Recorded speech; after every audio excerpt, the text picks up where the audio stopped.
네, 2025년 1월 1일 장윤선의 취재 편의점 시작하겠습니다. 새해를 맞이해서 기쁘고 들뜬 마음으로 새해 첫 방송을 준비하고 시작하고 싶었는데 모든 국민들 다 똑같은 마음이실 것 같습니다. 다소 무겁지만 그래도 군사 독재를 이겨낸 우리 국민들은 또 한 번 집단지성의 힘으로 윤석열 내란을 끝내고 새로운 나라를 만들어갈 수 있지 않을까라는 기대를 합니다. 관련해서 어제 국회에서는 내란 국조특위가 공식 출범을 하게 됐는데요. 관련해서 내란 국조특위 야당 간사 맡고 계신 더불어민주당 한병도 의원님 모셔서 자세한 최근 정치 상황 여쭤보도록 하겠습니다. 어서 오십시오, 의원님. 네, 안녕하세요. 네, 새해 복 많이 받으십시오. 네, 복 많이 받으세요. 네. 예. 아유, 우리가 좀 기쁘게 즐겁게 연말에도 좀 자유롭게 여행도 하고 네. 뭐 이렇게 돼야 되는데 와 12월은요 이게 비상계엄에 또 항공기 사고에 의원님 또 이제 근조 네. 달고 오셨습니다. 네. 정말 마음이 너무 무겁죠. 네. 정말 믿겨지지 않는 일들이 일어나고 있고 우리 항공기 사고 관련해서도 그 사연들이 계속 전해 듣고 있는데 이게 듣기가 힘들 정도로 너무 마음이 아프고 참 그 사고를 당하신 또 유가족들 이런 분들에게 뭐 또 말로 표현할 수가 없을 것 같아요. 말하기가 힘들 정도로 그런 고통의 시간들을 보내고 계시는데 정말 뭐 위로의 말씀을 드리고요. 그리고 또한 이게 나라 상황도 특히 대통령 잘못 뽑아서 너무 아주 그냥 국제적인 망신, 국민들 자존심이 상하는, 국민들이 부끄러워하는 나라가 되어버린 이런 현실이 참 참담합니다. 2024년 마지막이. 하지만 그래도 또 대한민국은 25년에 미래로 향해서 나아가야 되지 않을까, 희망을 찾아서 나아가야 되지 않을까.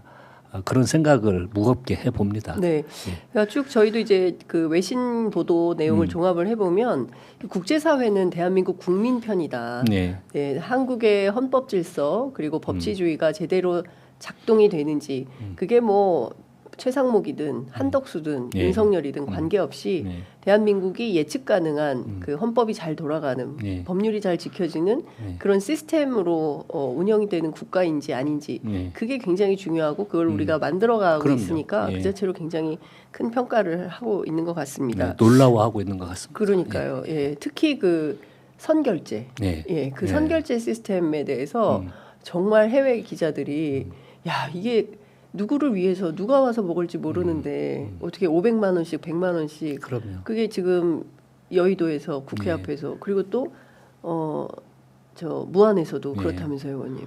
이게 정말 이게 우리 국민들의 저는 어떤 역사적 배경이 있다고 생각이 드는데 함께하는 과거의 공동체 문화 맞습니다. 이런 것들이 지금 현대 사회에서는 현대 사회에 맞게 공동체 의식 우리 전통의 의식들이 발현되는가 아닌가 하는 생각이 들고요.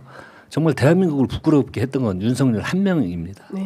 그 부끄러움과 국제적 망신을 다시 일으켜 세우는 것은 우리 국민이고 과거에도 언제나 그랬듯이 또 희망을 만들어 나가는 것도 우리 국민일 것이라고 생각이 듭니다. 그 쿠데타도 결국 국민이 막았고요. 그렇습니다. 이번에도 마찬가지 아니겠습니까? 그럼요. 국회의원님들 그리고 밖에 모인 시민들이 결국 시민과 국회가 막았다. 아유, 저 동영상을 보다가 몇 번 이렇게 울컥울컥 했는지 헤아릴 수가 없습니다. 그 밖에서 그러니까요. 저항하면서 이렇게 싸우는 우리 시민들 그 동영상을 보면서 정말 저희들은 안에서 뭐 이렇다는 이야기만 들었지 본회의장 안에서는 그걸 못 느꼈습니다. 왜 그러냐면 헬기가 막 내려오고 있고 소리가 다 들어요. 저는 헬기 내리는 걸 그 창문에서 보고 있었거든요. 막 내려서 들어오고 있지. 그래서 너무 안회가 급박해가지고 이렇게 국민들이 맡고 계시는 이런 상황들을 제대로 인식을 못했습니다. 하도 현장에 정신이 없어서. 그런데 이제 이후에 해제 의결을 하고 난 이후에 그 동영상을 보면서 정말 현장에 국회에 나와 있었던 우리 국민들뿐만이 아니고 그걸 모든 TV로 지켜보시고 방송으로 지켜보시고 유튜브로 지켜보셨던 모든 국민들이 한 마음으로 맞습니다. 저는 지켜냈다고 생각이 예. 듭니다. 결국 국민이 지키셨어요. 맞아요. 예. 의원님께서 말씀 주신 대로 진짜 대한민국 세계 어디도 없는 대한민국의 공동체성이라는 게 있는 것 같습니다. 네. 우리가 서로 돕고 우리가 만들어가고 이 우리나라 우리가 잘 가꿔서 후손들한테 잘 물려줘야지. 그러니까. 이게 다 한 마음이라 네. 이런 게 이제 위기 극복이 되는 것 같다라는 네. 생각이 좀 듭니다. 네. 그런데 협조하지 않는 1인과 관련해서 여쭤보도록 하겠습니다. 네, 네. 공수처에서 어쨌든 영장을 발부받았습니다. 네. 체포영장이 나왔기 때문에 이거 네. 집행을 해야 되는데 네. 실제로 지금 그 공수처장 오늘 네. 아침 출근길에 기자들이 물어봤더니 네. 6일까지로 이제 영장이 네.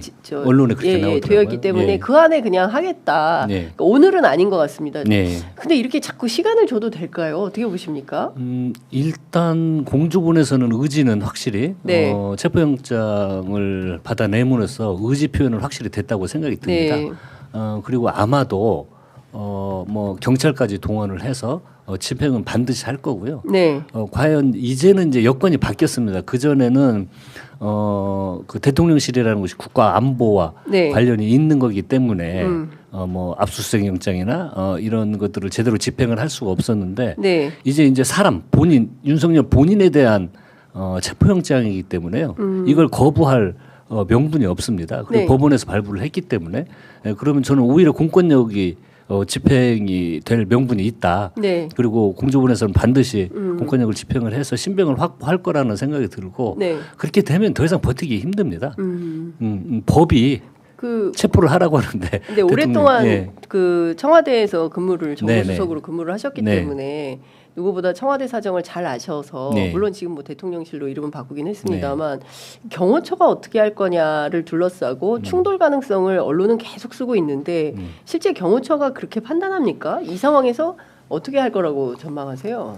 법률을 따라야죠. 법률. 저는 법률을 당연히 따를 거라고 생각이 듭니다. 경호처도. 그게 예. 경호처는 예. 그 윤석열의 경호처가 아닙니다.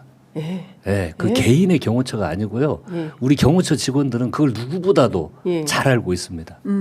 그 헌법과 법률이 부여한 임무를 네. 경호처 업무를 수행하는 거지. 예. 역대 수많은 대통령을 경호했고요. 예. 앞으로 또 미래 세대의 대통령을 그렇습니다. 경호할 경호처입니다. 예. 그 자부심과 신념을 가지고 있는 집단들이고요. 저는 경호처가 당연히 네. 이 한 개인 법원에서 체포영장이 발부됐는데 그 법을 어겨가면서 한 개인을 지킨다. 그건 이제 개인이거든요. 그렇죠. 대통령이 아닌 개인을 지키는 예. 게 되는데 그런 어리석은 행동은 하지 않을 거라고 예. 판단이 들고 예. 협조할 거라고 그렇게 믿고 있습니다. 만약에 협조하지 않으면 네. 진짜 공권력을 발휘를 해서 예. 신병을 확보해야죠. 네. 경찰을 저는 투입해야 된다고 봅니다. 예. 예, 투입할 거고요. 경찰 투입해서 특공대를 투입해서 예. 그러면 뭐 그냥 뭐 그림 속의 상상이긴 합니다만 무슨 뭐 이제는 난투 그렇게 되지 않을 겁니다. 그렇게 되지 않는다. 경호실. 예, 네, 경호실이 저도 뭐 같이 근무를 해봤지만 네. 그렇게 그 법을 위반하면서 예. 이 한 개인을 지키기 위한 그런 무모한 행동은 할 사람들이 아니다. 결코 하지 않을 거고요. 예. 그런 행동을 하는 사람들은 이후에 예. 또 엄한 법률적 처분을 예. 받아야 되기 때문에 예, 만약에 그 무력 충돌이 벌어지면 그 모든 법적 책임은 경호실에서 다 져야 됩니다. 네.